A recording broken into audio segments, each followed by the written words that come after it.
Tindi mo. Kakaibig ka, kakaibig. Ito, ang gigigil ako. Sorry.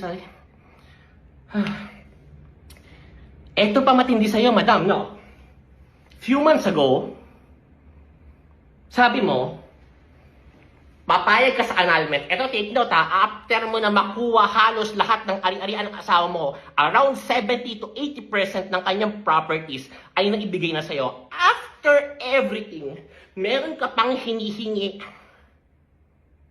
Alright? Para pumayag ka kamo sa annulment. Ang gusto mo, after annulment, meron kang 1 million pesos allowance every month, lifetime, hanggang sa matigok ka.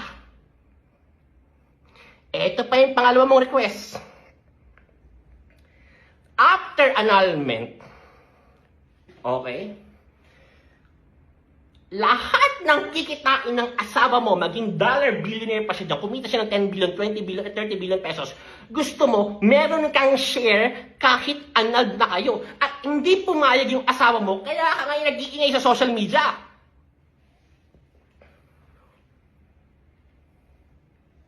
Kaya mo sila dinidikdik.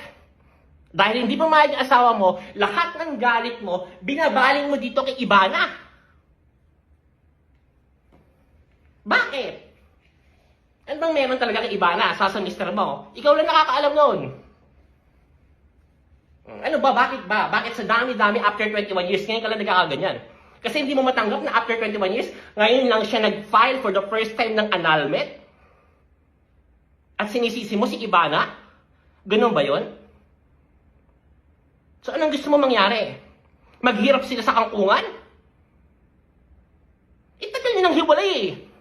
Nakuha mo na nga lahat. Ano pa ba? Ano pa? Ano pa? Diba ang goal nga ng mga ganito naghahabol ng asawa is makuha yung mga properties, makuha yung yaman, makuha yung share nila. More than 50% pa nakuha mo. So nakuha mo na ngayon. Nagre-request ka pa ng 1 million allowance per month, lifetime, at share sa lahat na nakikita ng asawa mo habang buhay kahit annulled na kayo. Yun ba? Dahil doon kaya ka nag-iingay-ingay, madam? Grabe ka naman! Tindi mo? Nasaya ka ba dyan? With all due respect,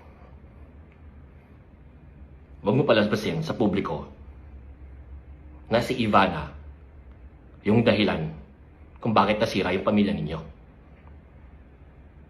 I don't know the real reason kung bakit kayo naghiwalay noong 2003 or 21 or 22 years ago. I don't know if it's infidelity, adultery, concubinage. Labas na kami doon. Ang akin lang, madam, 6 years old pa lang si Ivana nung naghiwalay kayo. So, wag niyo siyang i-package ngayon or palabasin sa publiko or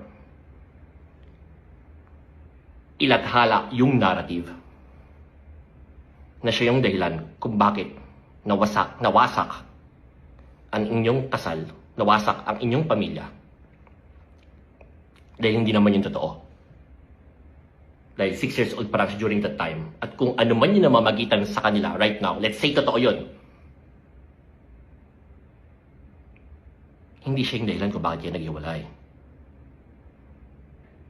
So stop dragging her to this issue. Strategy mo ba yun?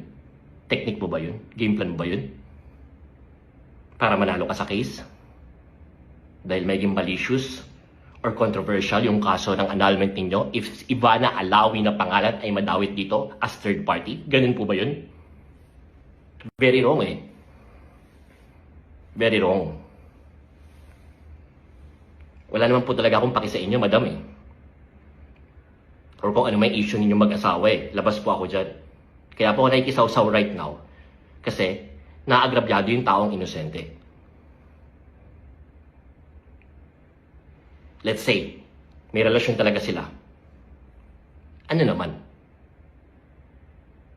What's wrong? Ang tagal niyo na pong hiwalay. Nagkataon lang, nasa bansa kayo na walang divorce. Kaya ang lakas ng loob mo ngayon maghabol. There's a problem with the country without divorce eh. Yung mga kagaya mo na ex-wife ay kayang maghabol sa lahat ng yaman ng asawa niya dahil nga walang diborsyo kahit legally separated na kayo. Ngayon, pinapalabas mo sa iyong narrative, sa kaso, sa affidavit or whatsoever, na cheater yung asawa mo, adultery, infidelity, or whatsoever, para ikaw yung maging agrabyado. At pag ikaw agrabyado, makuha mo o masamsam mo yung 100% or whatsoever percentage, majority, ng yaman niya. Kahit wala kang inambag dito. Kasi housewife ka lang naman at wala kang trabaho. Sinuwerte ka lang kasi napakasalan mo yung isang tao na from rags to riches, biglang naging bilyonaryo at nakajackpot sa buhay. Ang hindi ko lang maunawaan, after mo makajackpot sa marriage na to, bakit until now, hindi ka makamove at hindi mo siya palayain at hindi mo siya bigyan ng kapayapaan after niyang ibigay na sa'yo lahat-lahat, madam, at dinadrag mo pa ngayon si Ivana Alawi. Sana masaya ka at madala mo sa hukay lahat ng yaman mo na nakuha mo sa asawa mo. Alright? At sana maging maluwag yung iyong puso sa lahat ng mga kasong ito. Kung diyan ka makakaramdam ng kapayapaan, I'm happy for you, madam. No? Kung feeling mo, itong paghiganti na to na hindi maging masaya yung asawa mo at maging tagalimos na lang sa kalsada, kung diyan ka magiging masaya, then so be it. Huwag mo lang idadawit or sisisihin si Ivana